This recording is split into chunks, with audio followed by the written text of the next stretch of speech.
Doctor Mohammad ইউনূসের নিরপেক্ষতা নিয়ে প্রশ্ন তুললেন এবার জামাত। এরাও কিন্তু বিএনপির নেতা দুদু ইউনূস সরকারের নিরপেক্ষতা নিয়ে প্রশ্ন তুলছিলেন। জামাত এবার একই প্রশ্ন তুললেন ডক্টর মোহাম্মদ ইউনূস এবং লন্ডনে তারেক রহমানের বৈঠককে কেন্দ্র করে, যে একটি দলের সাথে বৈঠক করে নির্বাচনী তারিখ বা নির্বাচনী সময় পরিবর্তন করা ডক্টর মোহাম্মদ ইউনূসের নিরপেক্ষতা হারিয়েছে, এমন বক্তব্য করলেন জামাত ইসলামের নেতারা। এবং এনসিপির নেতাকর্মীরা বলেন, একটি দলের সাথে বৈঠক করে সময় পরিবর্তন করা গাদ্দারি ছাড়া আর কিছু নাই।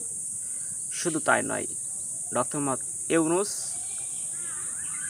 6 কোটি টাকা ব্যয় করে লন্ডনে গিয়ে বিএনপির চেয়ারম্যান তারেক রহমানের সাথে বৈঠক করেন।